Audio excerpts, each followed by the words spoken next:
إن الحمد لله والصلاة والسلام على رسول الله أما بعد فأعوذ بالله من الشيطان الرجيم بسم الله الرحمن الرحيم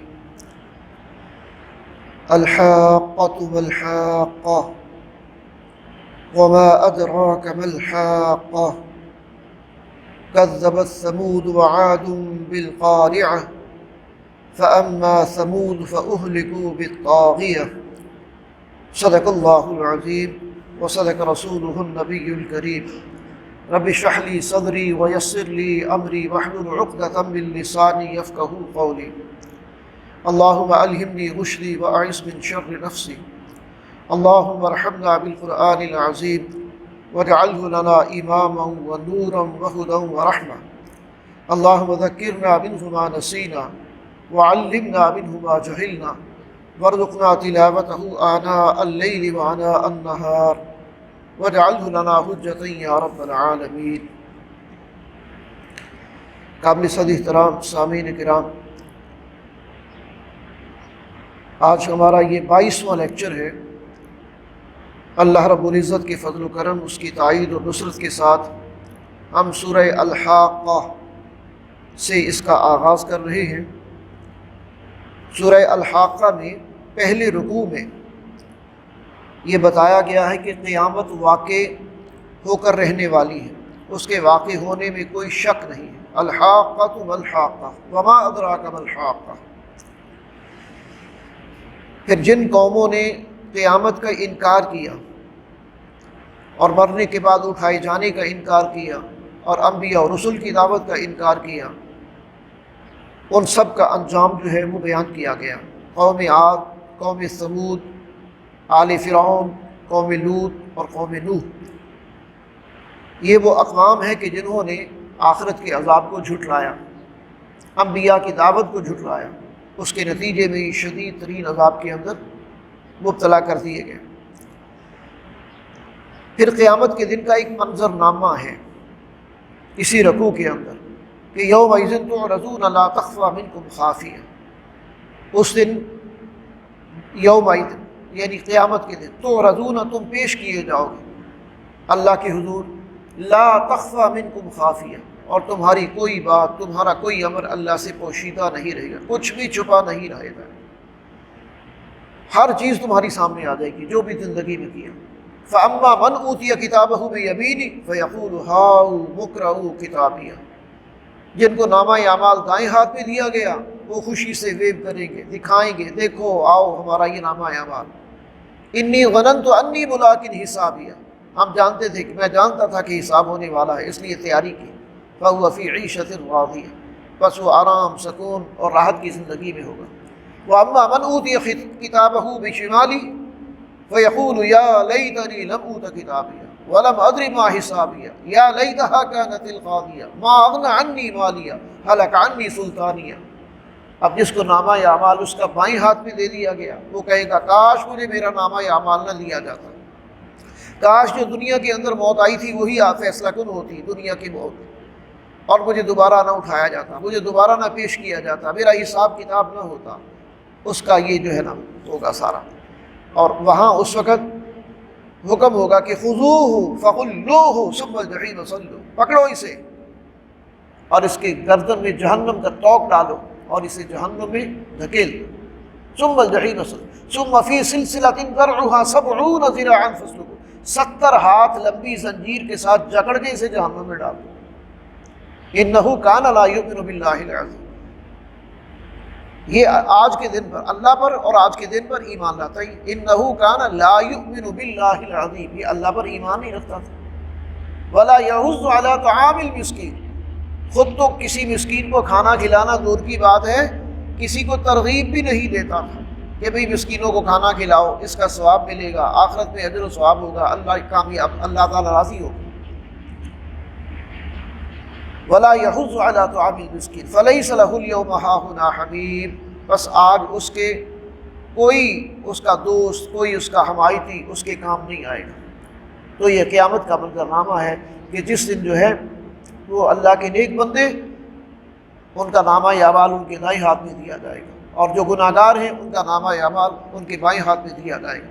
جن کے نامہ اعمال دائیں ہاتھ میں دیا گیا وہ کامیاب ہوں گے، اور وہ اللہ کی طرف سے عطا کردہ جنت اور نعمتوں کے اندر ہوں گے، اور جو باغی اور سرکش ہیں وہ اس وقت جو ہے وہ ان کے سامنے پچھتاوا ہوگا، اور پھر بالآخر ان کو جہنم میں پھینک دیا جائے گا۔ دوسرے رکوع کے اندر قرآن مجید کے بارے میں بیان کیا گیا کہ قرآن اللہ کا کلام ہے، اس بات پر پختہ ایمان اور یقین رکھیں، یہ کسی شاعر کا کلام نہیں ہے۔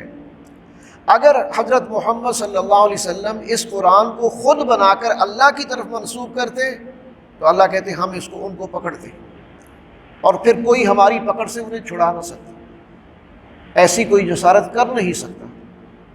کسی نبی نے آج تک اس طرح کی کوئی جسارت نہیں کی، اور محمد صلی اللہ علیہ وسلم کے بارے میں یہ لوگ کہتے تھے کہ یہ اپنی طرف سے معاذ اللہ بنا کے لاتے ہیں، تو اللہ نے اس بات کا جواب دیا کہ محمد صلی اللہ علیہ وسلم اگر اپنی طرف سے کچھ کلام بنا کر پیش کرتے اور پھر اللہ کی طرف منسوب کرتے تو اللہ ان کی ایسی پکڑ کرتا کہ پھر اللہ کی پکڑ کے مقابلے میں انہیں کوئی چھڑا نہیں سکتا۔ جبکہ محمد صلی اللہ علیہ وسلم کا معاملہ تو یہ ہے کہ یہ اس قدر سچے، اس قدر باکردار، اس قدر امانت دار ہیں کہ دشمن بھی ان کی صداقت اور امانت کی گواہی دیتے، تو ایسی ہستی سے کیوں کر اس طرح کی بات جو ہے وہ منسوخ کی جا سکتی ہے۔ اور پھر یہ کہ قرآن تو یقینی حق ہے، جو لوگ اسے حق نہیں مانتے ان قریب و ذلت و رسوائی کے اندر جو ہے وہ سے دو چار ہوں گے۔ سورہ معارج، اس کے پہلے رکوع میں نبی اکرم صلی اللہ علیہ وسلم کو تلقین کی گئی ہے کہ وہ صبر کریں، اس لیے کہ مشرکین مکہ جو کچھ بھی آپ صلی اللہ علیہ وسلم کے ساتھ برتاؤ کر رہے تھے، آپ کے اوپر اپنی زبانوں سے اور اپنے طرز عمل سے جو وہ حملے کر رہے تھے، وہ آپ صلی اللہ علیہ وسلم کو بہرحال تکلیف دیتے، آپ کا دل بھیجتا، غمگین ہوتے، تو ایسی حالات میں آپ صلی اللہ علیہ وسلم کو صبر کرنے کی تلقین کی گئی ہے کہ عن قریب ان کافروں پر ایسا عذاب آئے گا جو ٹالا نہ جا سکے گا۔ روز قیامت ایک مجرم خود کو بچانے کے لیے، اب قیامت کے دن یہ مجرم لوگ جو ہیں ان کی کیفیت کیا ہو کہ جس طرح ایک مجرم اپنے آپ کو بچانے کے لیے وہ چاہے گا کہ اس سے اس کے بیٹے کو لے لیا جائے، اس کی بیوی کو لے لیا جائے، بھائی کو لے لیا جائے، بلکہ پورے خنبے کو لے لیا جائے اور اسے صرف جہنم کی آگ سے بچا لیا جائے، وہاں کوئی کسی کے کام نہیں آئے۔ یعنی انسان اس حد تک وہاں پریشان ہوگا، وہ چاہے گا کہ بے شک میرا سارا خاندان میرے بدلے میں لے لے لیکن مجھے جہنم کی عذاب سے جو ہے وہ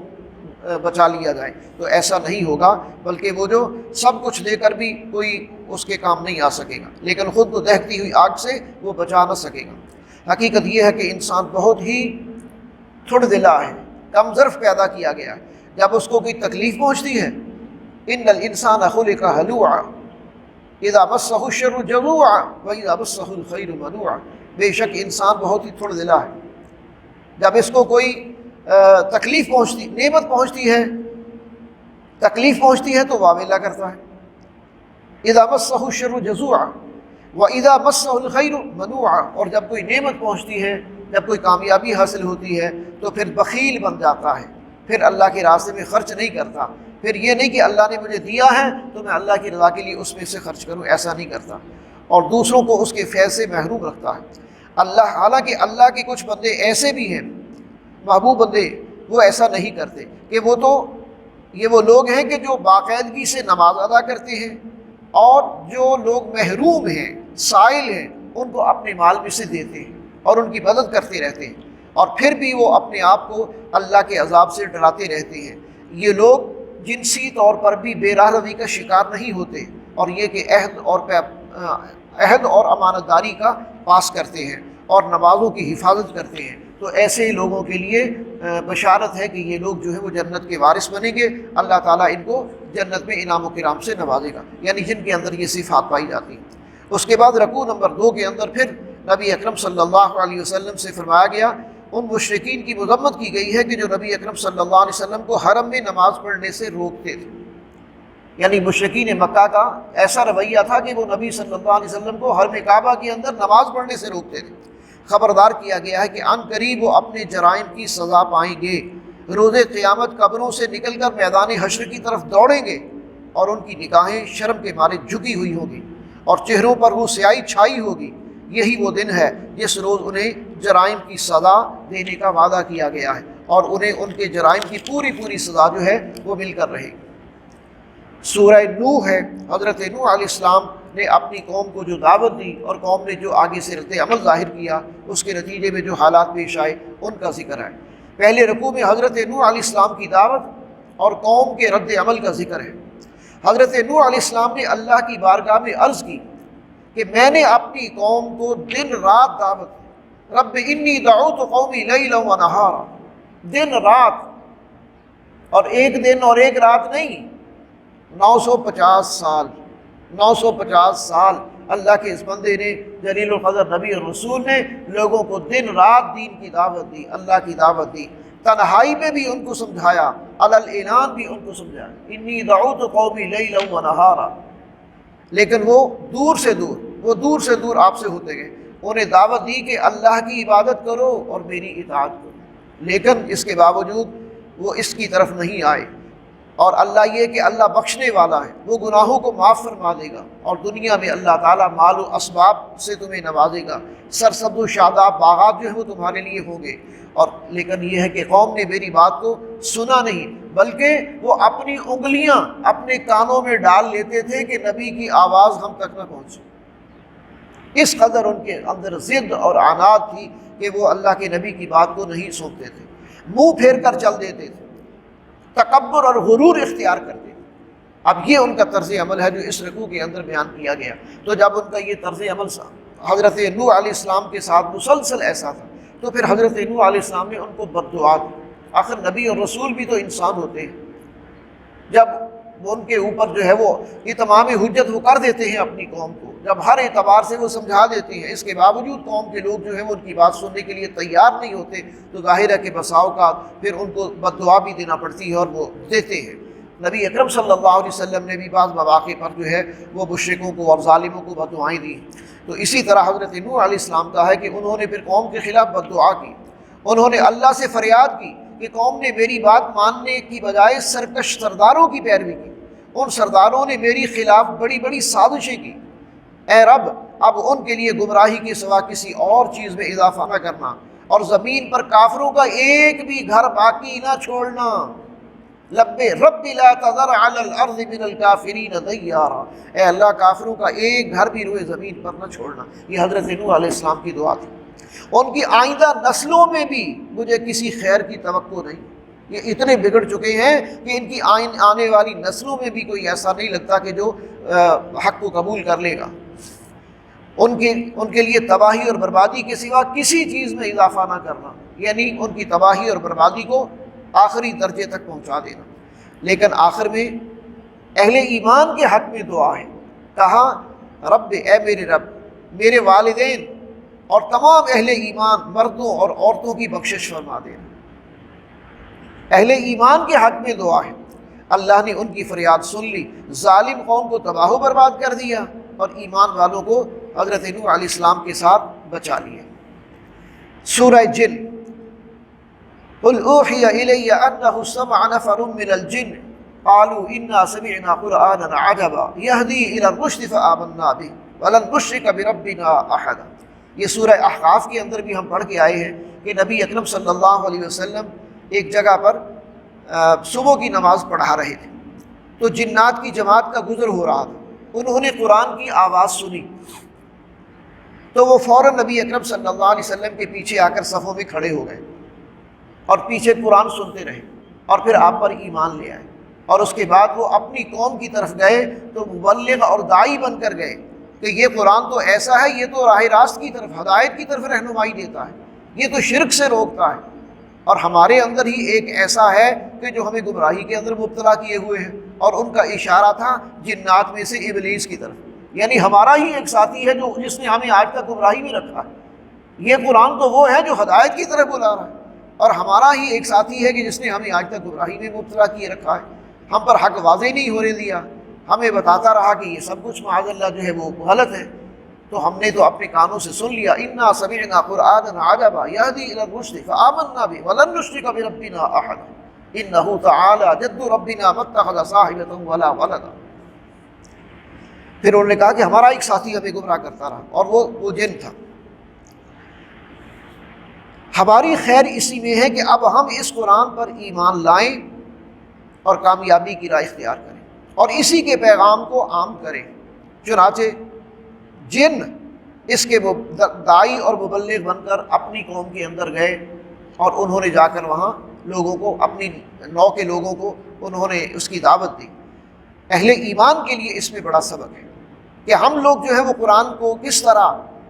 لیتے ہیں، قرآن مجید کو کس طرح مطلب ہے کہ پڑھنے کی طرف، سمجھنے کی طرف، اور پھر اس کی دعوت و تبلیغ کی طرف اپنے آپ کو کس طرح آمادہ کرتے ہیں، کتنا وقت دیتے ہیں، کتنے ہم تیار ہیں اس کام کو کرنے کے لیے۔ تو بہرحال یہ ایک بڑی اہم بات ہے۔ اور اسی رکوع کے آخر میں یہ بھی بتایا گیا ہے کہ ان المساجد للہ فلا تدعوا مع اللہ احدا، یہ مسجدیں اللہ کے گھر ہیں اور اس میں اللہ کے سوا کسی اور کو نہیں پکارنا چاہیے۔ یہ زیب ہی نہیں دیتا کہ اللہ کے گھر میں کسی دوسرے کو پکارا جائے، گویا کہ اللہ کے گھر میں کسی قسم کا شرک جو ہے وہ نہیں ہونا چاہیے۔ دوسرے رکوع میں نبی اکرم صلی اللہ علیہ وسلم کو ایک تلقین کی گئی ہے کہ آپ اپنی عاجزی کا اظہار جو ہے وہ اس انداز میں کیجیے اور لوگوں کو بتا دیں کہ میں تمہارے بارے میں کسی نفع اور نقصان کا اختیار نہیں رکھتا۔ آپ لوگوں کو بتا دیجئے کہ میرے اختیار میں تمہارا نفع نقصان نہیں ہے۔ اگر میں نے اللہ کا پیغام لوگوں تک پہنچانے کا حق ادا نہ کیا تو خود مجھے اللہ سے پکڑ کا ڈر ہے۔ اللہ کے رسول صلی اللہ علیہ وسلم فرما رہے ہیں، نبی اکرم صلی اللہ علیہ وسلم نے ہم تک اللہ کا پیغام پہنچانے کا حق ادا کر دیا، اور اب ختم نبوت کے طفیل یا ختم نبوت کی وجہ سے یہ ذمہ داری ہمارے اوپر ہے کہ ہم اس کے پیغام کو حرز جاں بنائیں، اس کو سمجھیں، اس پر عمل کریں اور اسے دوسروں تک پہنچائیں۔ یہ ہمارے لیے ایک ذمہ داری کی بات ہے کہ ہمیں اب اس ذمہ داری کو پہچاننا چاہیے اور پھر اس کے لیے اپنی صلاحیتیں اور وقت جو ہے وہ لگانا چاہیے۔ سورہ مزمل، یا ایھا المزمل قم اللیل الا قلیلا نصفہ او انقص منہ قلیلا او زد علیہ ورتل القرآن ترتیلا۔ پہلے رکوع میں نبی اکرم صلی اللہ علیہ وسلم کو آگاہ کیا گیا ہے کہ ان قریب ان پر دعوت و اقامت دین کے حوالے سے ایک بھاری ذمہ داری کا بوجھ ڈالا جائے گا۔ انا سنلقی علیک قولا ثقیلا، ان قریب ہم آپ پر ایک بھاری بوجھ ڈالنے والے ہیں۔ وہ کیا تھا؟ یہی اللہ کے دین کو غالب کرنا، قائم کرنا، اس کی دعوت و تبلیغ کرنا۔ یہ ایک بھاری ذمہ داری آپ کے کندھوں پر ڈالنے والے ہیں، لہذا اس کے لیے تیاری کیا کریں؟ اس کے لیے روحانی ترقی اور قلبی ثبات کا ہونا ضروری ہے، اور اس کے لیے آپ کیا کریں؟ راتوں کو اللہ کے حضور کھڑے ہو کر قرآن مجید تہجد کے اندر پڑھا کریں۔ ورتل القرآن ترتیلا، اور قرآن کو پڑھے ترتیل کے ساتھ، ٹھہر ٹھہر کر سمجھ کر پڑھنا اور اس کا اثر لے کر پڑھنا، ٹھہر ٹھہر کر پڑھنا، سمجھ کر پڑھنا اور اس کا اثر لینا اپنے دل و دماغ پر۔ یہ انسان کے دل کو مضبوط کرتا ہے، اس کے ایمان میں اضافہ کرتا ہے اور اس کو طاقتور بناتا ہے کہ وہ پھر بڑی سے بڑی قوت کے ساتھ ٹکرانے کے لیے تیار ہو جاتا ہے۔ اور اللہ کے مبارک ناموں کا ذکر کرنے کی تلقین کی گئی ہے، اور یہ کہ آپ سب سے کٹ کر الگ ہو کر جو ہے یہ کام کیجئے اور اپنے آپ کو مضبوط کیجئے، اور باقی یہ کہ اللہ پر توکل کیجئے، مخالفین کی باتوں پر صبر کیجئے اور ان سے خوبصورتی کے ساتھ کنارہ کشی کر لیجئے۔ ان مخالفین کو ان قریب ایسی جہنم میں ڈال دیا جائے گا جس میں دہکتی ہوئی آگ ہوگی، حلق میں اٹکنے والی کانٹے دار غذا ہے جو ان کو کھانے کو ملے گی، اور بیڑیاں ہوں گی جو ان کو پہنائی جائیں گی، جس کے اندر مجرموں کو جکڑ کے جہنم کے اندر ڈال دیا جائے گا۔ اور اس کا دوسرا رکوع جو ہے، اس کے اندر پھر نبی اکرم صلی اللہ علیہ وسلم اور صحابہ کرام کی تحسین فرمائی گئی، انہیں اپریشیٹ کیا گیا کہ اللہ کے رسول بھی اور آپ پر ایمان لانے والے لوگ جو ہیں وہ بھی راتوں کو کھڑے ہو کے قیام اللیل کیا کرتے تھے، راتوں کو قیام اللیل کیا کرتے تھے، راتوں کو کھڑے ہونا، تہجد پڑھنا، نوافل پڑھنا اور دیر تک قرآن مجید جو ہے وہ اس کی تلاوت کرنا، یہ اور وہ 1/3 رات، نصف رات اور کبھی 2/3 رات وہ ہے وہ تہجد کی نماز کے دوران جو ہے وہ کھڑے رہتے تھے۔ بعد میں صحابہ کرام کو یہ سہولت دے دی، جب 5 وقت کی نماز فرض ہو گئی تو پھر عام امت پر جو ہے وہ تہجد کی فرضیت ختم ہو گئی۔ پہلے تہجد مسلمانوں پر بھی فرض تھی، جب 5 وقت کی نماز فرض ہو گئی تو اب تہجد جو ہے یہ آپشنل ہے، یہ نفلی عبادت ہے، اب جو پڑھے اس کی فضیلت بہت ہے۔ لیکن نبی صلی اللہ علیہ وسلم پر مستقل تہجد بھی فرض تھی، آپ ساری زندگی تہجد کا اہتمام کرتے رہے۔ اللہ جانتا ہے کہ وہ دن میں، اس لیے کہ اللہ نے رعایت کیوں دی، اللہ نے عام لوگوں کو رعایت کیوں دی کہ ہر آدمی جو ہے اس نے اپنی معیشت کے لیے بھاگ دوڑ کرنی ہوتی ہے، کاروبار گھریلو معاملات ہوتے ہیں، ان کو گھریلو ضروریات ہوتی ہیں، ان کو پورا کرنا ہوتا ہے، اور پھر 5 وقتہ نماز جو ہے وہ ادا کرنے کا جب حکم آ گیا تو اس پہ رعایت دے دی گئی، اور یہ کہ اللہ کے راستے میں اللہ کی رضا کے لیے زکوٰۃ دینے کا بھی حکم دیا گیا، اور اللہ کے دین کے لیے پیسہ خرچ کرنے کا بھی حکم دیا گیا۔ تو اللہ کے نیک بندے جو ہیں وہ نماز بھی ادا کرتے ہیں، زکوٰۃ بھی دیتے ہیں، اور اس کے علاوہ بھی دین کی سربلندی کے لیے وہ مال خرچ کرتے ہیں، اور وہ اس کے لیے ہر وقت تیار رہتے ہیں۔ تو یہ ان کی خوبی بیان کی گئی۔ سورہ مدثر، یا ایھا المدثر قم فانذر وربک فکبر وثیابک فطہر، یا ایھا المدثر، اے چادر لپیٹ کر لیٹنے والے، قم، کھڑے ہو جائیے، فانذر، اور لوگوں کو ڈرائیے، وربک فکبر، اور اپنے رب کی بڑائی بیان کیجیے۔ تو پہلے رکوع میں نبی اکرم صلی اللہ علیہ وسلم پر وہ بھاری ذمہ داری جس کا کہا گیا تھا کہ لوگوں کو دعوت دینی ہے، دین کی دعوت، ان تک اللہ کے دین کا پیغام پہنچانا ہے، اس کے بارے میں بیان کیا جا رہا ہے۔ آپ کو حکم دیا جا رہا ہے کہ لوگوں کو آخرت کی جواب دہی کے حوالے سے خبردار کریں کہ دیکھو غفلت میں زندگی نہ گزارو، آخرت آنے والی ہے، اور جو کچھ بھی تم کر رہے ہو اس کا حساب دینا پڑے گا، اور دنیا میں اللہ کی بڑائی کا نظام قائم کریں۔ وَرَبَّكَ فَكَبِّرْ، اپنے رب کی بڑائی بیان کرو۔ کیسے؟ صرف تسبیح پڑھ کے، صرف اللہ اکبر کہہ کے، تکبیر، نعرہ تکبیر بلند کر کے؟ رب کی بڑائی عملاً بیان ہونی چاہیے،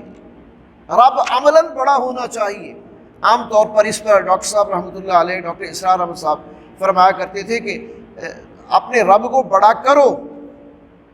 کیسے؟ آسمانوں پر تو رب بڑا ہے، رب کا حکم مانا جاتا ہے، اور فرشتے ہیں وہ اللہ کی نافرمانی نہیں کرتے، لیکن زمین میں کیا آپ کے آفس میں رب بڑا ہے یا آپ بڑے ہیں؟ آپ کے گھر میں رب بڑا ہے یا آپ بڑے ہیں؟ آپ کی عدالت میں رب بڑا ہے یا عدالت کا نظام بڑا ہے؟ آپ کی معیشت میں، معاشرت میں، ہر جگہ کس کا حکم چل رہا ہے؟ جس کا حکم چلتا ہے عام طور پہ اسے بڑا تصور کیا جاتا ہے، اسے طاقتور تصور کیا جاتا ہے۔ تو اس طریقے سے سمجھایا کرتے تھے کہ ذرا سوچو کہ کون بڑا ہے، اپنے رب کو عملاً بڑا کرو، اس کے احکامات کو مانو، اسے بڑا تسلیم کرو، جس کو بڑا مانتے ہو اس کی بات بھی تو مانو، اس کا حکم بھی تو مانو، اس کی اطاعت بھی تو کرو۔ زبانی کہتے ہو اللہ اکبر، نعرہ لگاتے ہو، اور کرتے اپنی مرضیاں ہو۔ دعویٰ ہے اللہ بڑا ہے، لیکن کرتے ہر جگہ اپنی مرضی ہے، اللہ کی مرضی پر عمل تو نہیں ہوتا، اللہ کی اطاعت اور فرما برداری کے تقاضے تو پورے نہیں ہوتے۔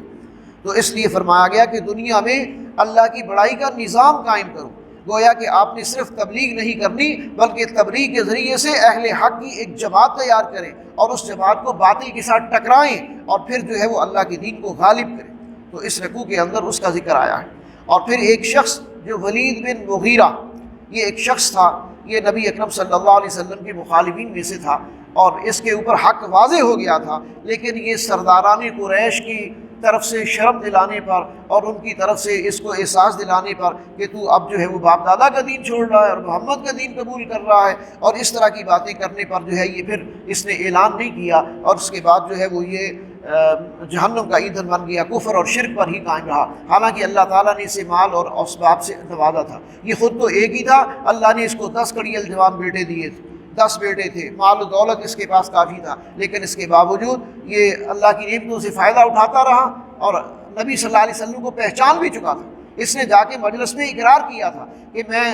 جگہ جگہ پھرا ہوں، میں نے مختلف لوگوں کے، خطیبوں کے کلام بھی سنے ہیں، میں نے شاعروں کے کلام بھی سنے ہیں، محمد جو کچھ پیش کر رہے ہیں یہ نہ کوئی خطیبانہ بات ہے، نہ کوئی شاعرانہ کلام ہے، یہ واقعتاً کوئی مختلف چیز ہے، اور یہ اللہ کا کلام ہے۔ تو لوگوں نے اس کو ملامت کرنا شروع کر دیا، جو دوسرے کافر سردار تھے انہوں نے، لہذا یہ اپنے ایمان کا اظہار نہ کر سکا اور کفر کی حالت میں ہی مرا۔ اچھا، دوسرے رکوع میں اہل جنت اور اہل جہنم کے درمیان ایک مکالمہ ہے بڑا عجیب۔ جب جہنمیوں کو جہنم میں دھکیلا جا رہا ہوگا تو جو جنتی ان کے جان پہچان والے ہوں گے وہ ان سے پوچھیں گے کہ تمہیں جہنم میں کیوں دھکیلا جا رہا ہے؟ اور بعض مفسرین کی رائے یہ ہے کہ یہاں جہنم کے دروغہ جو فرشتے ہیں وہ انہیں پوچھیں گے ما سلککم فی سقر، تم جہنم میں کیوں دھکیلے جا رہے ہو؟ قالوا لم نک من المصلین، تو وہ کہیں گے کہ ہم نماز نہیں پڑھتے تھے، ولم نک نطعم المسکین، اور ہم مسکینوں کو کھانا نہیں کھلاتے تھے، وَكُنَّا نَخُوضُ مَعَ الْخَائِضِينَ، اور ہم مذاق اڑانے والوں کے ساتھ تھے، جو بھی دین کا مذاق اڑاتے تھے، دین کا انکار کرتے تھے، ہم ان کے ساتھی بنے ہوئے تھے، نہ نماز پڑھتے تھے نہ مسکینوں کو کھانا کھلاتے تھے، بلکہ الٹا ان لوگوں کا ساتھ دیتے تھے کہ جو دین کا مذاق اڑاتے ہیں۔ تو آج پھر کیا ہوگا؟ اب وہ اپنے گناہوں کا اعتراف کر بھی لیں گے، لیکن اس کے باوجود اب قیامت کے دن ان کو ان کے گناہوں کا اعتراف کرنا بھی کوئی فائدہ نہیں دے سکے گا، لہذا وہ جہنم کا ایندھن بنے گے۔ سورہ قیامہ اپنے نام سے واضح ہے، آج کا جتنا بھی سبق ہے اور کل آخر تک جو ہے، اس میں قیامت کے مناظر ہیں جو بیان کیے گئے، آخرت کے مناظر ہیں جو بیان کیے گئے، مرنے کے بعد کی کیفیات ہیں جو بیان کی گئی۔ اب قیامت کے بارے میں ماننے کے لیے تیار نہیں تھے، جس طرح آج بھی مشرک اور کافر جو لوگ ہیں وہ قیامت کو نہیں مانتے، موت کو مانتے، موت کے بعد دوبارہ اٹھایا جانا اسے قیامت کہتے ہیں، قیامت کے میں نہیں کھڑا ہونا، کھڑے کیے جانا۔ تو اللہ نے اس کا جواب دیا ہے، لا اقسم بیوم القیامہ ولا اقسم بالنفس اللوامہ ایحسب الانسان ان لن نجمع عظامہ۔ لا نہیں، یعنی وہ جو انکار کر رہے ہیں، مانتے نہیں ہیں، ان سب کی باتیں غلط۔ اقسم، میں قسم کھا کر کہتا ہوں، بیوم القیامہ، قیامت کے دن کی، ولا اقسم بالنفس اللوامہ، لا اقسم بیوم القیامہ ولا اقسم بالنفس اللوامہ ایحسب الانسان ان لن نجمع عظامہ۔ کیا انسان یہ سمجھتا ہے کہ ہم اس کو دوبارہ اٹھا نہیں سکیں گے، ہم اس کی ہڈیاں جمع نہیں کر سکیں گے، ہم اس کو دوبارہ جو ہے وہ زندہ نہیں کر سکیں گے؟ اس بنیاد پر وہ انکار کرتا ہے۔ تو ایسا نہیں ہے کہ یہاں قسم کھا کر اللہ نے فرمایا کہ اللہ تعالیٰ ان کو اٹھانے پر قادر ہے اور وہ ان کو اٹھائے گا، ان کا حساب کتاب ہوگا، ان کے لیے جزا سزا ہوگی۔ بلکہ انسان جو انکار کرتا ہے نا، اس کی وجہ کیا؟ بل الانسان علی نفسہ بصیرہ ولو القی معاذیرہ۔ انسان اپنے بارے میں پوری طرح جانتا ہے کہ اس نے کیا گیا ہے آج تک۔ ہر آدمی اپنے نامہ اعمال سے واقف ہے، اس نے کیسی زندگی گزاری ہے۔ قیامت کے دن وہ معذرتیں پیش کرے گا، معذرتیں پیش کرے گا، ولو القی معاذیرہ۔ لیکن حال یہ ہے، کلا بل تحبون العاجلہ وتذرون الآخرہ، تمہارا حال یہ ہے کہ تم حب عاجلہ کے اندر مبتلا ہو، دنیا کی محبت میں گرفتار ہو، اور آخرت تمہاری نظروں سے اوجھل ہے۔ اور ایک دن آئے گا یہ سارا نظام تلپٹ کر دیا جائے گا، سورج، چاند، ستارے، ان سب کا نظام جو ہے وہ ختم ہو جائے گا اور قیامت آ کر رہے گی۔ اچھا، اسی رکوع کے اندر نبی اکرم صلی اللہ علیہ وسلم کا قرآن مجید کے ساتھ جو ایک والہانہ محبت کا انداز تھا اسے بیان کیا گیا۔ جبریل جب بھی وحی لے کر آتے، آپ صلی اللہ علیہ وسلم بڑی تیزی سے اسے یاد کرنے کی کوشش کرتے اور اپنی زبان مبارک کو تیز تیز حرکت دیتے۔ آپ کو کہا گیا لا تحرک بہ لسانک لتعجل بہ، اے نبی آپ اپنی زبان کو جلدی جلدی حرکت نہ دیجیے۔ ان علینا جمعہ وقرآنہ، ہمارے ذمے ہے کہ ہم اس قرآن کو آپ کے سینے میں محفوظ کر دیں گے، اور پھر ہم آپ کو آپ کی زبان مبارک سے اسے بیان بھی کروا دیں گے۔ ان علینا جمعہ وقرآنہ ثم ان علینا بیانہ، پھر ہمارے ذمے ہے کہ یہ نہیں ہے کہ آپ کے سینے میں جمع ہوگا تو پھر آپ پڑھ نہیں سکیں گے، نہیں، آپ کی زبان مبارک سے دوبارہ اس کا ادا کروا دینا یہ بھی ہماری ذمے ہے، محفوظ بھی ہو جائے گا اور آپ اس کو پڑھ بھی سکیں گے۔ چنانچہ آپ صلی اللہ علیہ وسلم کو منع کیا گیا کہ تیز تیز حرکت نہ دیجیے اپنی زبان مبارک کو، وحی کو آرام سے، سکون سے سنیں، توجہ سے سنیں اور پھر آرام سے یاد کرنے کی کوشش کریں۔ پھر ایک منظر ہے جو پیش کیا گیا ہے موت کے وقت کا، پہلے قیامت کے دن کا، پھر موت کے وقت کا، یعنی قیامت کے دن وجوہ یومئذ ناظرۃ الی ربها ناظرہ ووجوہ یومئذ باسرۃ تظن ان یفعل بها فاقرہ۔ قیامت کے دن کچھ چہرے بڑے تر و تازہ ہوں گے، بڑے فریش ہوں گے، ان کے چہروں پر قیامت کے دن کے کوئی جو اثرات ہیں سختیوں کے، پریشانیوں کے، وہ نہیں ہوں گے۔ اللہ تعالیٰ اہل ایمان کو قیامت کے دن کی سختیوں سے محفوظ رکھے گا، اور وہ اپنے رب کی طرف بڑی امید بھری نظروں کے ساتھ دیکھ رہے ہوں گے۔ یہ بالکل وہی منظر ہے کہ جس طرح اسکولوں کے اندر رزلٹ نکلنے والا ہوتا تھا، جس دن رزلٹ ڈے ہوتا تھا اسکولوں کے اندر، اور اب اسمبلی ہال میں یا گراؤنڈ میں اکٹھے کیا جاتا تھا بچوں کو، تو اس دن کچھ چہرے ہوتے تھے جو تر و تازہ فریش چہکتے ہوئے نظر آتے تھے، انہوں نے محنت کی ہے، اب ان کی امیدیں لگی ہیں کہ فرسٹ سیکنڈ تھرڈ کون سا نام آتا ہے۔ اور کچھ ہوتے ہیں وجوہ یومئذ باسرہ، کچھ بجھے ہوئے چہرے، ان کو پتہ ہوتا تھا کہ ہمارا رزلٹ کیسا آنا، لہذا وہ پیچھے پیچھے بیٹھتے ہیں اور منہ چھپا چھپا کے بیٹھتے ہیں، وجوہ یومئذ باسرہ تظن ان یفعل بها فاقرہ۔ اب وہ جانتے ہیں کہ جو کچھ ہمارے ساتھ ہونے والا ہے اس سے ہماری کمر ٹوٹ کر رہ جائے گی، اور ایسا ہی ہوتا تھا۔ اور قیامت کے دن بھی یہ منظر ہوگا کہ جن لوگوں کو جو اہل ایمان ہیں، جنہوں نے محنت کی ہے، جنہوں نے آخرت کی تیاری کی ہے، ان کے اوپر آخرت کا کوئی خوف نہیں، اور جو منافق ہیں، جو مشرک ہیں، جو کافر ہیں، جو بے دین ہیں، ان کے اوپر ہر طرح کی بری کیفیت جو ہے وہ طاری ہوگی۔ اور پھر موت کا منظر بھی پیش کیا گیا کہ جب موت کی کیفیت آتی ہے تو نیک آدمی جو ہے اس کی روح تو بڑے آرام سے نکل جاتی ہے، لیکن جو گناہ گار ہوتا ہے اس کی پنڈلیوں کے ساتھ جڑ جاتی ہیں، رگڑیں کھاتی ہیں، اور اس کے بس میں کچھ نہیں ہوتا، اور وہ ظن انہ الفراق، وہ جان لیتا ہے کہ اب تو جانے کا وقت آ گیا، اب جو ہے وہ بچنے کا کوئی امکان نہیں۔ ہر شخص کو اس کی منزل جو ہے وہ نظر آ جاتی ہے، نیک آدمی کے سامنے اس کی منزل کر دی جاتی ہے، اور گناہ گار کے سامنے اس کی منزل کر دی جاتی ہے۔ اور پھر دوسرے رکوع کے اندر ایک ایسے شخص کا ذکر ہے کہ جس نے نبی کی دعوت کا انکار کیا اور تکبر کیا اور غرور کیا۔ اللہ کہتا ہے اس نے کبھی اپنے آپ پر غور نہیں کیا کہ اللہ نے اس کو کیسے پیدا کیا، یہ اپنی تخلیق کو بھول گیا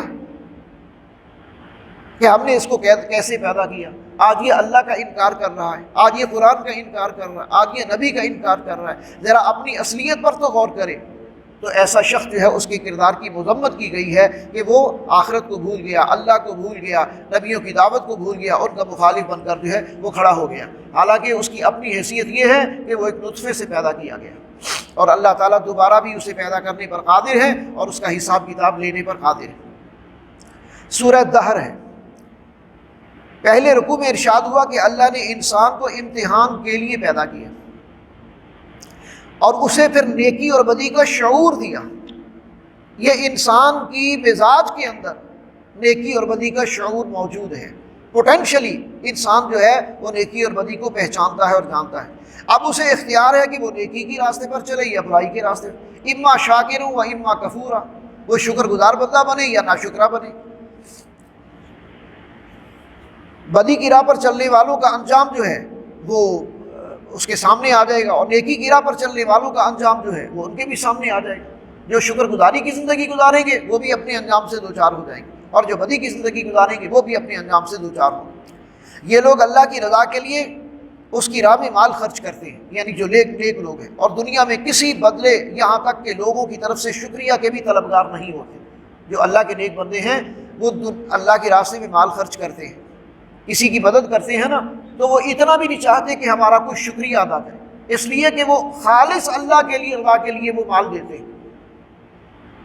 اور وہ کسی کو احسان جتانے کے لیے نہیں، کوئی شو آف کرنے کے لیے نہیں، بلکہ وہ تو یہاں تک نہیں چاہتے کہ کوئی ان کا شکریہ بھی ادا کرے، تاکہ وہ چاہتے ہیں کہ ہمیں اللہ تعالیٰ آخرت میں اس کا پورا اجر دے، اور اللہ تعالیٰ اس کا پورا اجر جو ہے وہ ان کو آخرت میں دے گا ان کو۔ اچھا، دنیا میں کسی بدلے یہاں تک کہ لوگوں کی طرف سے وہ شکریہ کے بھی طلبگار نہیں ہوتے۔ ان کو جنت میں مختلف قسم کے مشروبات، پسندیدہ غذائیں چاندی کے برتنوں میں پیش کی جائیں، اور ان کی خدمت کے لیے موتیوں کی طرح خوبصورت لڑکے ہوں گے، غلمان ہوں گے، جو جنت کے خادم ہیں، وہ ان کے پاس ہوں گے، جو ان کو سرو کر رہے ہوں گے، اور انہیں ریشمی لباس سے مزین کیا گیا ہوگا۔ اللہ انہیں پاکیزہ شراب کے جام پلائے گا اور فرمائے گا کہ یہ تمہاری نیکیوں کا بدلہ ہے، یہ تمہاری نیکیوں کی جزا ہے جو تم لوگوں نے دنیا کے اندر نیک اعمال کیے تھے۔ دوسرے رکوع کے اندر جو ہے فرمایا گیا کہ کافر دنیا کی وقتی اور کم تر لذتوں کو ترجیح دیتے ہیں، اور آخرت کے مشکل دن سے غافل ہیں،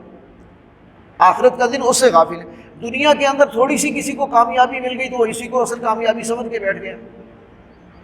اور دنیا کے اندر جو فوائد ہیں انہی کو حاصل کرنے کو فوکس کر رہا ہے، اور آخرت کو انہوں نے اپنی نظروں سے ہٹا دیا ہے۔ تو اللہ فرماتے ہیں دانش مندی یہ ہے کہ نیکیوں کے ذریعے اس دن کی تیاری کی جائے، نیکیوں کے لیے اللہ سے توفیق مانگی جائے، کیونکہ اللہ کی توفیق کے بغیر انسان نیکی کے راستے پر نہیں چلتا۔ نیکی اور ہدایت اللہ سے مانگنی چاہیے، اور اللہ ہی مدد کرنے والا ہے۔ اور اس کے لیے ایک بہت خوبصورت دعا ہے نبی اکرم صلی اللہ علیہ وسلم کی، جو بڑی ہی مختصر دعا ہے، ہمیں اسے اکثر کو یاد کر لینی چاہیے، اور اگر یاد ہے تو اسے بار بار پڑھنا چاہیے۔ اللہم اعنی علی ذکرک و شکرک و حسن عبادتک، اللہم اعنی علی ذکرک و شکرک و حسن عبادتک، اے اللہ میری مدد فرما اپنے ذکر، اپنے شکر اور اپنی عبادت کے لیے، یعنی میں تیرا ذکر کر سکوں، تیرا شکر کر سکوں اور تیری عبادت کر سکوں۔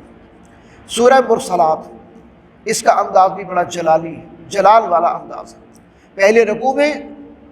ایسے لوگوں کو تباہی اور بربادی کی وعید سنائی گئی ہے جو قیامت کے دن کا انکار کرتے ہیں، اس کو جھٹلاتے ہیں۔ اللہ نے انہیں ماضی کی تباہ ہونے والی قوموں کے انجام سے سبق حاصل کرنے کی تلقین فرمائی۔ آج جو آخرت کا انکار کر رہے ہیں، کیا ان کے لیے ماضی کی گزری ہوئی قومیں، ان کے اوپر آنے والا عذاب، اس میں کوئی سبق نہیں ہے؟ انہوں نے انکار کیا تو بالآخر ان کا انجام کیا ہوا؟ انہیں غور کر کے کرنے کی دعوت دی گئی ہے۔ اللہ نے کیسے انہیں پیدا کیا، ایک نطفے سے انہیں تخلیق کیا، زمین کو کس طرح اللہ نے بچھا دیا، پہاڑ کس طرح اللہ نے جما دیے، اور اس زمین سے کس طرح اللہ ان کی ضرورتیں پوری کر رہا ہے۔ کیا ایسی قدرت رکھنے والا خالق انسانوں کو دوبارہ پیدا نہیں کر سکے گا؟ حقیقت یہ ہے کہ آخرت یعنی فیصلے کا دن آ کر رہے گا، اور ان مجرموں کو دوبارہ اٹھایا جائے گا، اور اس دن ان کو سوائے شرمندگی کے اور کچھ حاصل نہ ہوگا۔ ظاہر ہے جس نے تیاری نہیں کی وہ نتیجے کے دن شرمندہ ہوتا ہے،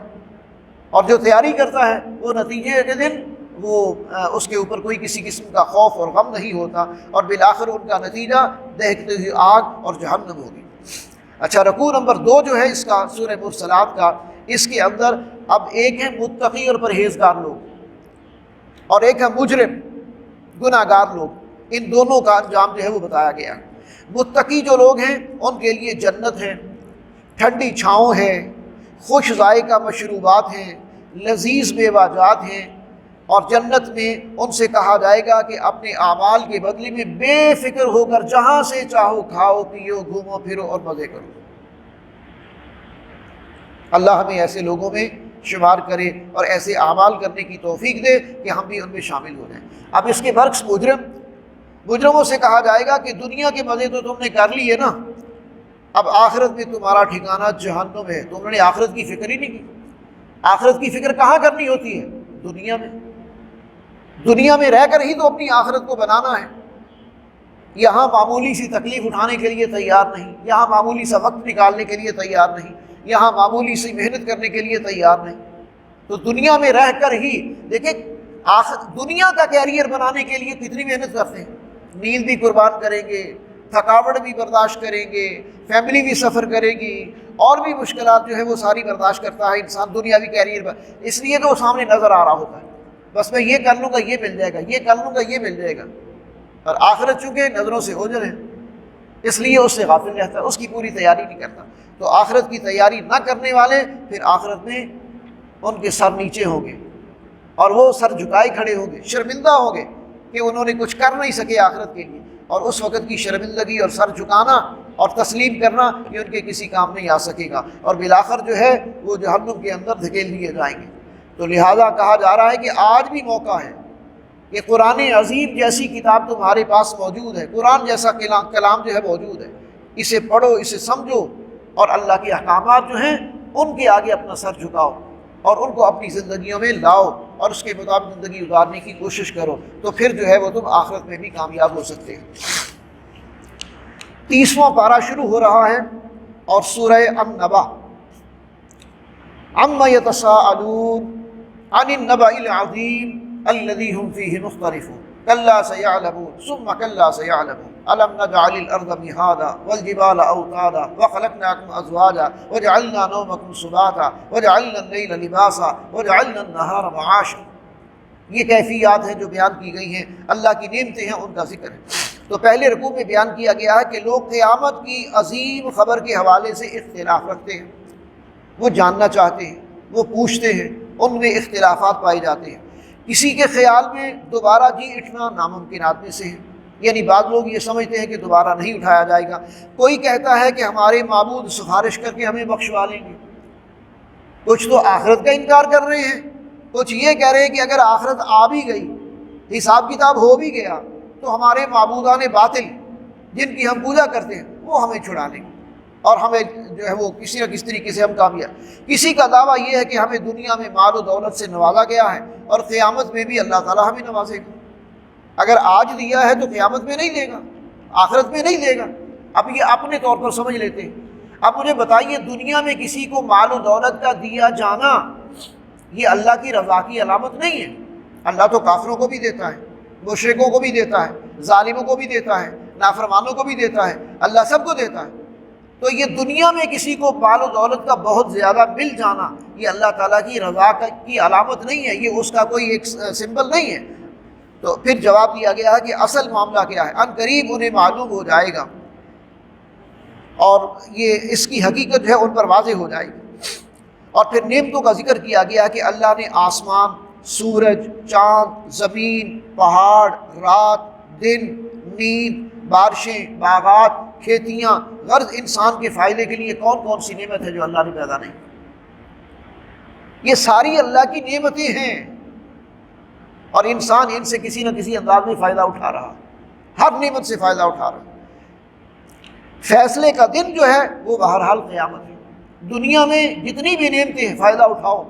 مسلم بھی اٹھائیں، غیر مسلم بھی اٹھائیں، ماننے والے بھی اٹھائیں، نہ ماننے والے بھی اٹھائیں، سب کے لیے، لیکن فیصلہ آخرت کے دن ہو۔ اس دن جو بھی سرکش ہوں گے، جو بھی باغی ہوں گے، جنہوں نے اللہ کی نعمتوں سے فائدہ تو اٹھایا لیکن اپنے رب اور اپنے خالق کو پہچانا نہیں، اس کے شکر گزار بندے نہیں بنے، اب ان پر جو ہے وہ پھر ان کا محاسبہ ہوگا اور پھر جزا اور سزا جو ہے وہ ان کو سزائی جائے گی۔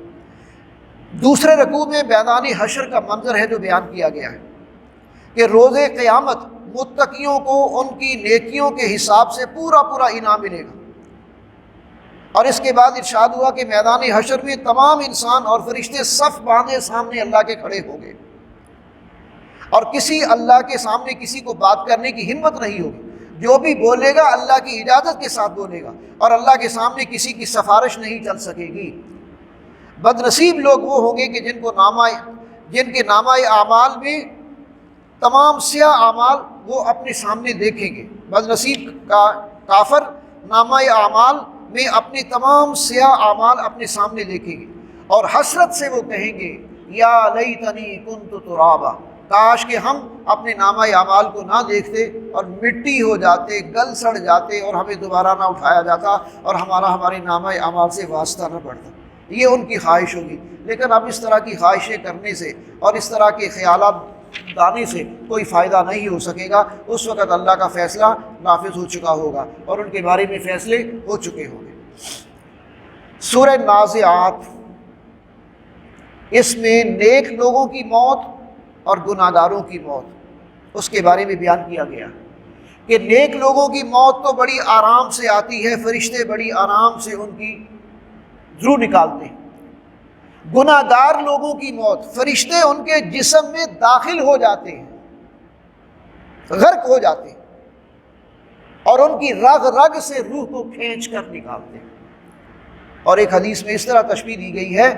کہ نیک آدمی کی روح تو اس طرح نکلتی ہے جس طرح مشکیزے کا منہ کھول دیا جائے تو پانی نکل جاتا ہے آرام سے، اور گناہ گار آدمی کی موت اس طرح آئے گی کہ جیسے کسی خاردار جھاڑی کے اوپر کوئی دوپٹہ یا چادر ڈالی جائے پھر اسے کھینچا جائے تو وہ تار تار ہو کر ٹوٹتا ہے، اس طریقے سے جو ہے وہ ان کی جان نکالی جائے گی، کھینچ کر نکالی جائے گی۔ اس کے وقت ایک آدمی بڑی آسانی سے جس طرح مشکیزے کا منہ کھول دیا گیا،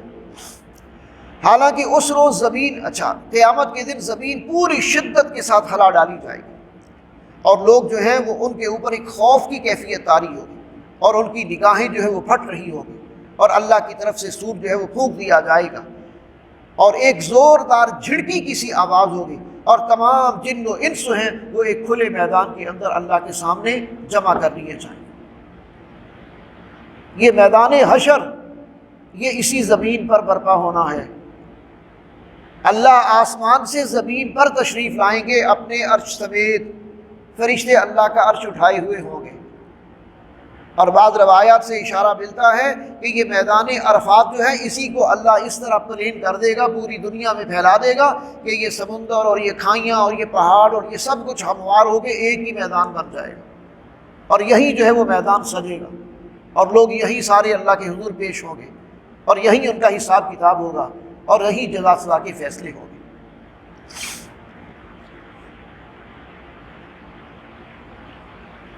دوسرے رکوع کے اندر روز قیامت جب سور پھونکا جائے گا تو بہت بڑی تباہی آئے گی۔ اس روز ہر انسان یاد کرے گا کہ اس نے دنیا کی زندگی میں کیا عمل کیا۔ جس بد نصیب نے سرکشی کی اور دنیا کی زندگی کو ترجیح دی، اس کا ٹھکانہ جہنم ہوگا۔ اس کے برعکس جو رب کے سامنے جواب دہی کے احساس سے ڈرتا رہا اور خود کو نفس کی خواہشات سے بچانے کی کوشش کی، اس کا ٹھکانہ جنت ہوگا۔ اللہ ہم سب کو ایسے اعمال اور ایسے عمل کرنے کی توفیق عطا فرمائے۔ سورہ عبس وتولی ان جاءہ الاعمی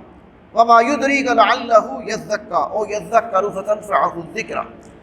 اس کے شان نزول میں پہلے تو ایک واقعہ ہے۔ نبی اکرم صلی اللہ علیہ وسلم ایک موقع پر سرداران قریش کو دین کی دعوت دے رہے تھے۔ آپ کے صحابہ میں سے، آپ کے ساتھیوں میں سے جو ایمان لا چکے تھے، ان میں سے ایک صحابی تھے حضرت عبداللہ ابن ام مکتوم، وہ نابینا تھے۔ ان کو پتہ نہیں تھا کہ اللہ کے رسول جو ہیں وہ سرداران قریش کے ساتھ بیٹھے دین کی بات کر رہے ہیں۔ تو حضرت عبداللہ ابن ام مکتوم جو ہے وہ وہاں آ گئے اور انہوں نے آ کے نبی صلی اللہ علیہ وسلم کو بلایا اور اپنی طرف متوجہ کرنے کی کوشش کی۔ تو آپ صلی اللہ علیہ وسلم بہرحال انسان ہیں اور بسا اوقات کسی بات کو آپ ناپسند کر سکتے ہیں۔ آپ کو اچھا نہیں لگا ایسے موقع پر آ کر ان کا بلانا، حضرت عبداللہ ابن مکتوم کا جو ایمان لا چکے تھے۔ کیوں؟ اس کی وجہ تھی، وجہ یہ تھی کہ سرداران قریش کبھی بھی عام مسلمانوں کے برابر بیٹھ کر یا ان کی موجودگی میں دین کی بات سننے کے لیے تیار نہیں ہوتے تھے۔ وہ کہتے ہیں محمد ہم آپ کے پاس آنا چاہتے ہیں، آپ کی بات سننا چاہتے ہیں، لیکن جب بھی آتے ہیں یہ فقیر، یہ غریب، یہ محتاج، یہ غلام، یہ آپ کے پاس بیٹھے ہوتے ہیں، ہم سردار ان کے برابر آ کر تو آپ کے پاس نہیں بیٹھ سکتے۔ وہ مانگتے تھے کہ ہمیں کوئی پروٹوکول ملے، کوئی عزت ملے، کوئی اسپیشل۔ تو اب یہ ایک ایسا موقع تھا کہ اللہ کے رسول صلی اللہ علیہ وسلم سرداران قریش کو دعوت دے رہے ہیں۔ تو آپ صلی اللہ علیہ وسلم کو اس طرح اس نابینا صحابی کا آنا اور آ کر کوشش کرنا کہ حضور اس کی طرف متوجہ ہوں، یہ آپ کو کچھ ناگوار سا لگا، اچھا نہ لگا۔ اللہ نے اس بات پر بھی آپ صلی اللہ علیہ وسلم کی اصلاح فرمائی کہ نبی آپ کی یہ شان نہیں، وہ تو آپ پر ایمان لا چکا،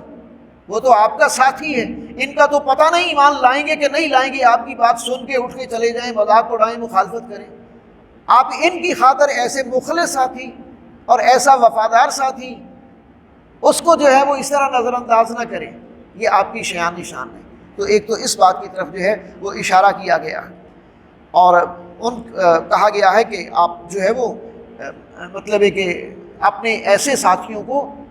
جو بھی ان کا احترام ہے یا جو ان کا خیال ہے اس کو پیش نظر رکھیں۔ اس کے بعد پھر ایک منظر پیش کیا گیا ہے کہ قیامت کے دن واقعتاً کیفیت ایسی ہوگی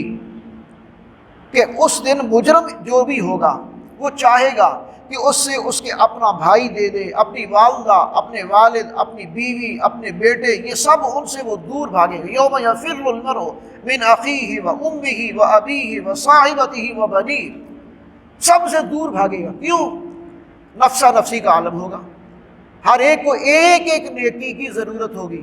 اس کو یہ ڈر ہوگا کہ میرا والد، میرا بھائی، میری بیوی، میرا بیٹا، میری بیٹی کوئی مجھ سے آ کے کسی نیکی کا مطالبہ نہ کر لے کہ ہمیں کوئی نیکی دے دو، ہمارے کام آ جائے۔ وہ سب سے بھاگے گا، سب سے جان چھڑائے گا، سب سے دور ہونے کی کوشش کرے گا۔ یہ کیفیت ہوگی۔ تو گویا کہ اس دن ایک ایک نیکی کی بھی اہمیت ہوگی، ایک ایک نیکی کی بھی اہمیت ہوگی۔ بلکہ ایک حدیث میں تو اس طرح کا منظر آتا ہے کہ ایک شخص ہوگا جس کے نامہ اعمال میں ایک ہی نیکی کی کمی ہوگی، اللہ اسے موقع دیں گے کہ جاؤ ایک نیکی کسی سے لے آؤ۔ وہ اپنے ایک ایک رشتہ دار کے پاس،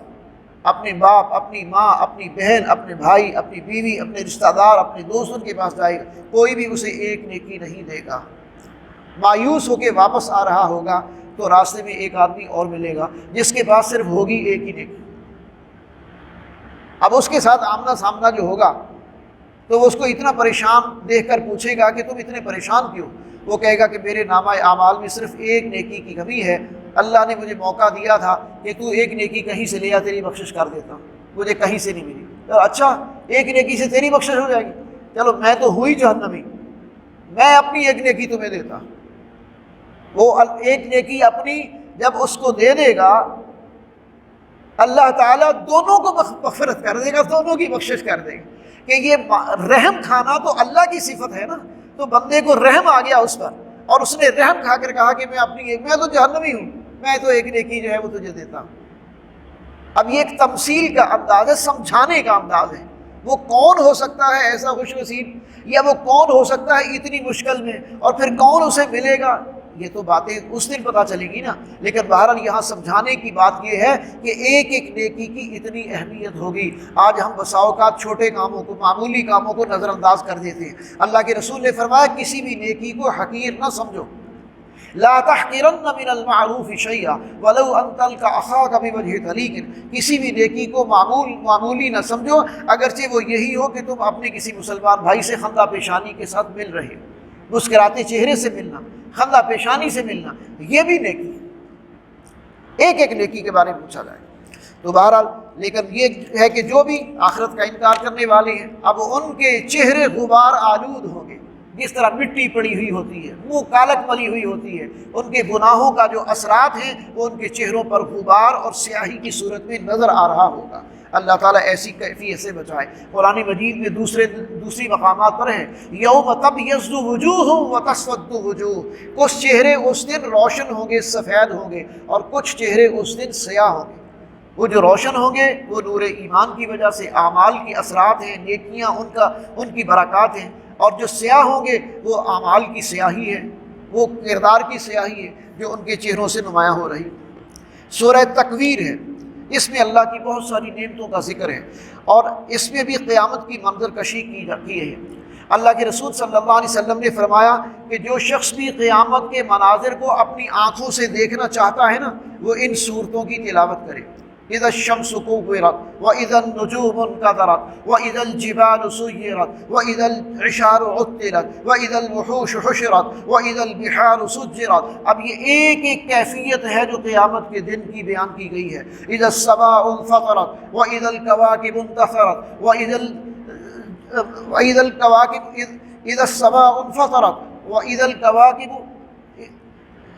اس صورت کے اندر سورہ انفطار اسے کہا جاتا ہے۔ اسی طرح آگے جو ہے اذا السماء انشقت واذنت لربها وحقت واذا الارض مدت، اب یہ ساری جو ہے وہ قیامت کے منظر ہیں جو بیان کیے گئے۔ تو اللہ کے رسول نے فرمایا کہ جو شخص بھی چاہتا ہے کہ قیامت کے مناظر کو اپنی آنکھوں سے دیکھے وہ ان صورتوں کا مطالعہ کرے۔ اب اس سے فرمایا کہ سورج کی بساط لپیٹ دی جائے گی، قیامت کے اندر سورج لپیٹ دیا جائے گا، ستارے ماند پڑ جائیں گے، پہاڑ چلا دیے جائیں گے، سمندر کھولتے ہوئے پانی کی طرح ابل پڑیں گے، زندہ دفن کی گئی بچی سے دریافت کیا جائے گا کہ تجھے کس جرم کے اندر یہ سزا دی گئی تھی۔ دور جاہلیت میں عرب اپنی بچیوں کو زندہ دفن کر دیتے تھے۔ قیامت دن پوچھا جائے گا کہ بچی بتاؤ ذرا تمہیں کس جرم کی سزا دی گئی تھی؟ زندہ دفن کی گئی بچی سے دریافت کیا جائے گا کہ تجھے کس جرم کی سزا میں دفن کیا گیا۔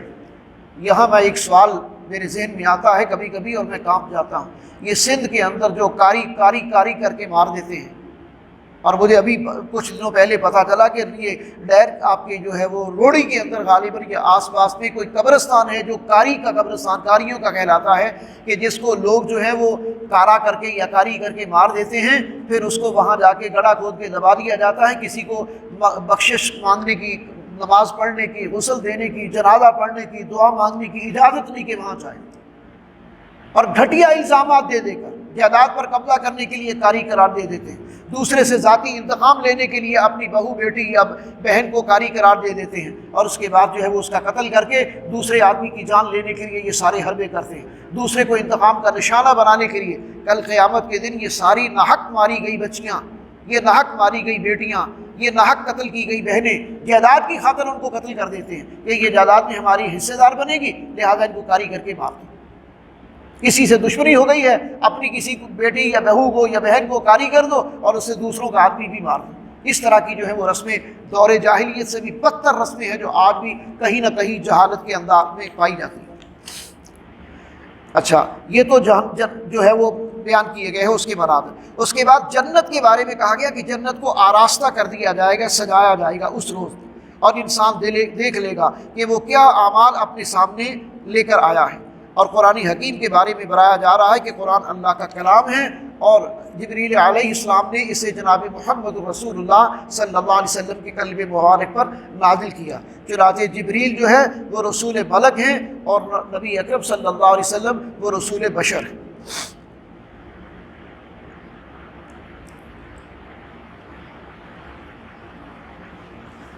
سورہ انفطار ہے، آخری صورت ہے آج کے درس کی۔ اس میں بھی قیامت کے مناظر ہیں، اذا السماء انفطرت واذا الكواكب انتصرت واذا البحار فجرت واذا القبور بعثرت علمت نفس ما قدمت واخرت،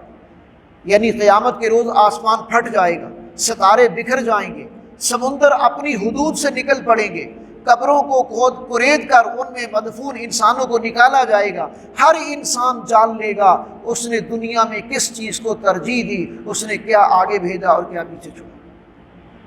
یا ایھا الانسان ما غرک بربک الکریم، اے انسان تجھے کس بات میں دھوکے میں ڈالا ہوا ہے؟ اپنے رب کریم کی ذات کی طرف سے۔ تو کیوں اس کو مانتا نہیں ہے؟ کیوں اس پر ایمان نہیں لاتا؟ کیوں جو اس نے کلام نازل کیا اس سے رہنمائی حاصل نہیں کرتا؟ اور دیکھو اللہ نے کرامن کاتبین بھی بٹھائے ہوئے، اور یہ تمہارے نامہ اعمال کا ریکارڈ تیار کر رہے ہیں کہ آپ دو معزز لکھنے والے، تم جو کچھ بولتے ہو جو کچھ کرتے ہو یہ سارا ریکارڈ جو ہے وہ تیار کر رہے ہیں، اور یہی کل قیامت کے دن جو ہے وہ تمہارے سامنے آ جائے گا تمہارا کیا دھرا، اور اسی کی بنیاد پر تمہارا حساب کتاب ہوگا اور تمہاری جزا اور سزا کے فیصلے ہوں گے۔ اور جن لوگوں کے نامہ اعمال جو ہے وہ نیکیوں سے بھرپور ہوں گے، ظاہر ہے ان کے لیے جنت کا صلہ ہے، اور جن لوگوں کے نامہ اعمال میں برائیوں کا پلڑا بھاری ہوگا اور برائیاں زیادہ ہوں گی ان کے لیے جو ہے وہ جہنم ہے۔ اللہ تبارک و تعالی ہمیں ایسی تیاری کرنے کی توفیق عطا فرمائے کہ کل قیامت کے دن اللہ کی رحمت کا فیصلہ ہمارے حق میں ہو، اور اللہ تعالی ہمیں عذاب جہنم سے بچائے، اور دنیا میں اللہ تعالی ہمیں اپنی اصلاح کرنے کی توفیق عطا فرمائے۔ وآخر دعواہم الحمد للہ رب العالمین۔ جزاک اللہ۔